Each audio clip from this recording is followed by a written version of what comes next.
ओम नमो भगवते वासुदेवाय नमः।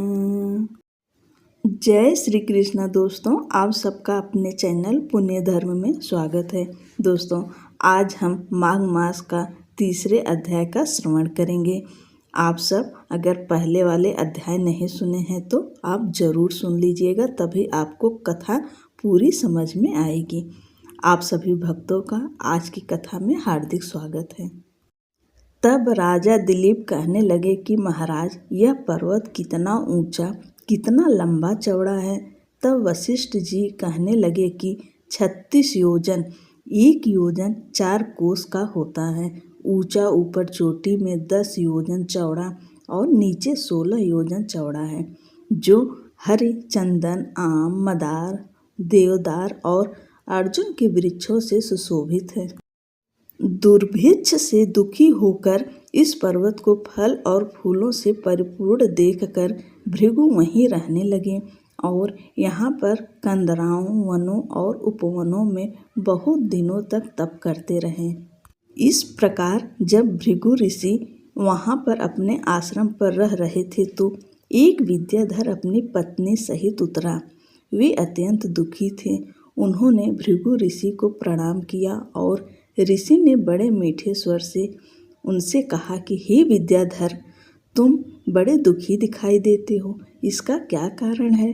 तब विद्याधर कहने लगा कि हे महाराज, पुण्य के फल को पाकर, स्वर्ग पाकर तथा देवतुल्य शरीर पाकर भी मेरा मुख व्याघ्र जैसा है। मेरे दुख और अशांति का यही एक कारण है, न जाने किस पाप का फल है। मेरे चित्त की व्याकुलता का दूसरा कारण भी सुनिए। मेरी पत्नी अति रूपवती, मीठा वचन बोलने वाली, नाचने और गाने की कला में अति प्रवीण, शुद्ध चित्त वाली, 7 सुरों वाली, वीणा बजाने वाली, जिसने अपने कंठ से गाकर नारद जी को प्रसन्न किया, नाना स्वरों के नाद से वीणा बजाकर कुबेर को प्रसन्न किया, अनेक प्रकार के नाच ताल से शिव जी महाराज भी अति प्रसन्न और रोमांचित हुए। शील, उदारता, रूप तथा यौवन में स्वर्ग की कोई अप्सरा भी इस जैसी नहीं है। कहाँ ऐसी चंद्रमुखी स्त्री और कहाँ मैं व्याघ्र मुख वाला। यही चिंता सदैव मेरे हृदय को जलाती है। विद्याधर के ऐसे वचन सुनकर तीनों लोकों की भूत, भविष्य और वर्तमान की बातें जानने वाले तथा दिव्य दृष्टि वाले ऋषि कहने लगे कि हे विद्याधर, कर्म के विचित्र फलों को प्राप्त होकर ज्ञानी पुरुष भी मोह को प्राप्त हो जाते हैं। मक्खी के पैर जितना विष भी प्राण लेने वाला हो जाता है। छोटे छोटे पापों का फल भी अत्यंत दुखदायी हो जाता है। तुमने माघ मास की एकादशी व्रत करके द्वादशी न आने तक शरीर में तेल लगाया, इसी पाप कर्म से व्याघ्र हुए।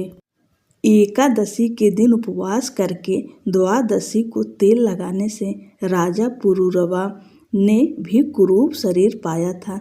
तब वह अपने कुरूप शरीर को देखकर दुखी होकर हिमालय पर्वत पर देव सरोवर के किनारे पर गया। प्रीतिपूर्वक शुद्ध स्नान कर कुशा के आसन पर बैठकर भगवान कमल नेत्र, शंख, चक्र, गदा, पद्म के धारण करने वाले पीतांबर पहने, वनमाला धारण किए हुए विष्णु का चिंतन करते राजा पुरूरवा ने 3 मास तक निराहार रहकर भगवान का चिंतन किया।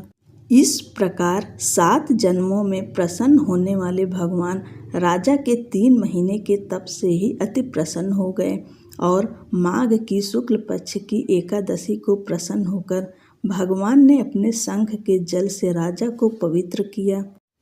भगवान ने उसके तेल लगाने की बात याद दिलाकर सुंदर देवताओं का रूप दे दिया, जिसको देखकर उर्वशी भी उसको चाहने लगी और राजा कृतकृत्य होकर अपनी पुरी को चला गया।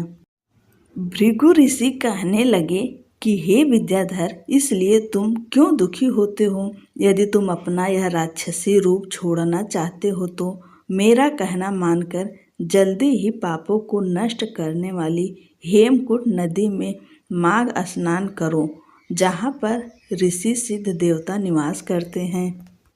तुम्हारे भाग्य से माघ मास आज से 5वें दिन ही आने वाला है।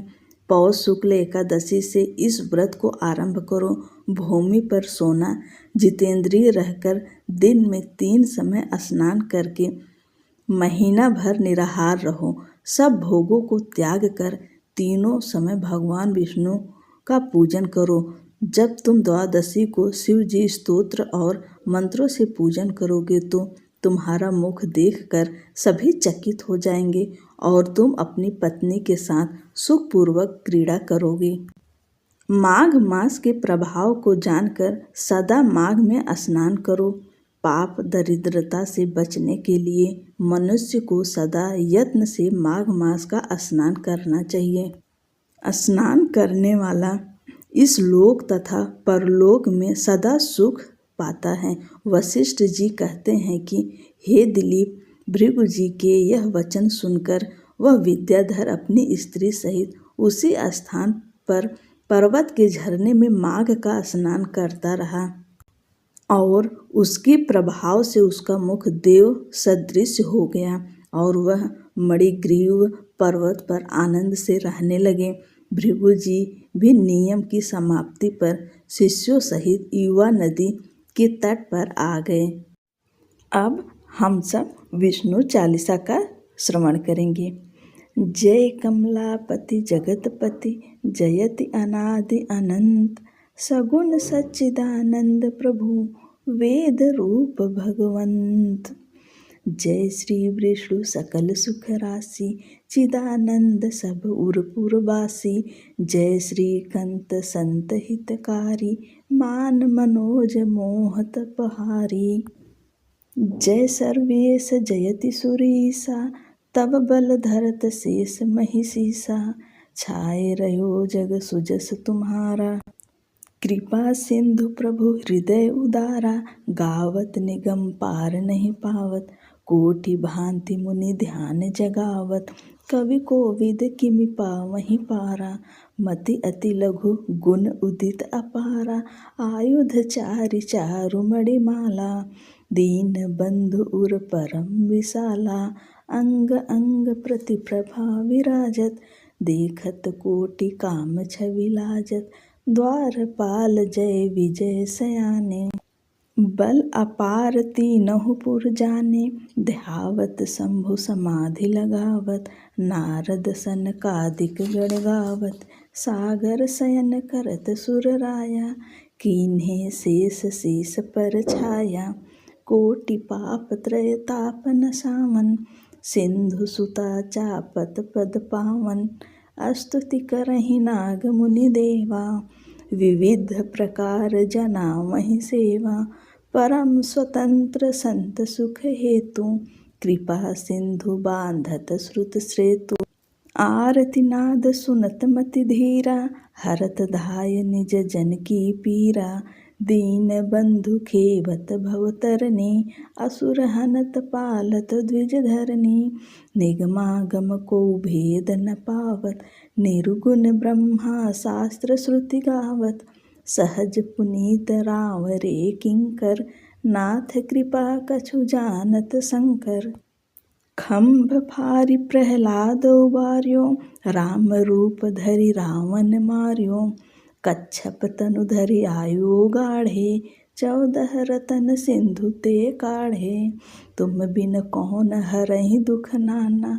अखिल लोक नायक भगवाना, घट घट की सब जानत स्वामी, अलख अगोचर अंतरयामी, तुम ते विपति न छिपी हमारी, प्रणत माल दीन हितकारी, हरहु बेगी प्रभु संकट मोरा, मन क्रम वचन दास मैं तोरा, छन मह व्याधि अगाध नसावत, आरति हरत विलंब न लावत, आतुर पाय पियादे धायो, ग्राह मारि गजराज छुड़ायो, सेवत इंद्र वरुण जम काला, भक्तन हित अवतरत कृपाला, मेटत सकल भूमि गरुआई, पालत साधु विप्र सुर गाई।